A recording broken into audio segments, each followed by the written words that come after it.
예, 오늘은 명의 도용 관련해가지고 이야기해 보려고 해요. 이 명의 도용이 뭐냐? 나는 보이스피싱 조직과 아무런 상관이 없었어요. 하지만 누군가가 내 명의 통장을 빌려주면 뭐 수수료로 100만 원 줄 테니까 통장 한 3개월만 쓰자라고 얘기를 해요. 내가 통장을 빌려줬어요. 도장도 주고. 그러면 그 통장은 보이스피싱 범죄에 악용이 됩니다. 보이스피싱 범죄자들은 피해자들로부터 돈을 받아야 되는데 당연히 그 범죄자들의 명의로 된 계좌를 쓰지 않겠죠. 예, 그렇기 때문에 다른 대포 통장을 이용하면서 돈을 수거하는데 그 대포 통장의 일부로 내가 빌려준 통장이 사용이 되게 되는 거예요. 그러면 이 내 명의 통장을 다른 사람한테 빌려주는 것만으로도 전자금융거래법 위반에 해당합니다. 전자금융거래법 위반도 심지어 형량도 기존에는 3년 이하의 징역이었는데 지금은 5년 이하의 징역으로 더 형량도 높아졌어요. 이게 왜 그러냐면 결국은 이 통장 대여 행위들이 모여서 거대한 보이스피싱 범죄가 완성이 되는 것이기 때문에 이제 입법 단계에서부터 통장 대여 행위에 대한 경각심을 높이기 위해서 형량이 높아지게 된 것이죠. 근데 문제는 이뿐만이 아닙니다. 사실 전자금융거래법 위반만으로 내가 처벌을 받으면 너무 다행인데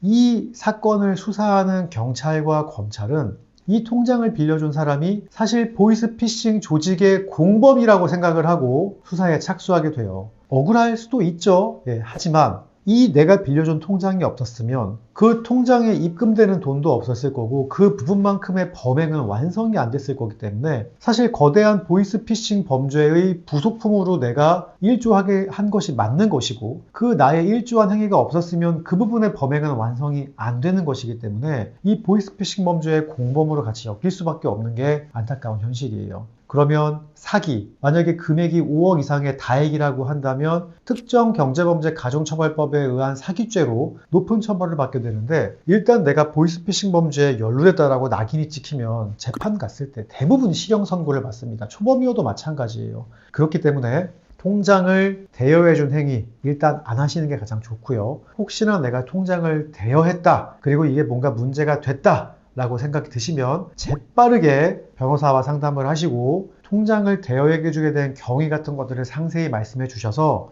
전자금융거래법 위반으로는 처벌을 받을지언정 사기로는 엮여서 큰 처벌을 받지 않을 수 있도록 본인이 스스로 방어하는 게 굉장히 중요합니다. 아셨죠?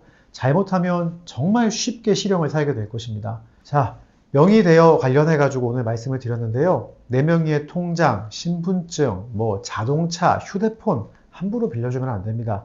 몇십만 원 받거나 많게는 몇백만 원을 받는다고 해도 그것은 나중에 더 큰 경제적 손해로 돌아올 것이고 더 큰 처벌로 이어지게 될 것입니다.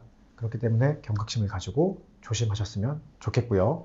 혹시나 억울한 일에 연루됐다고 하시면 바로 저희한테 연락을 주십시오.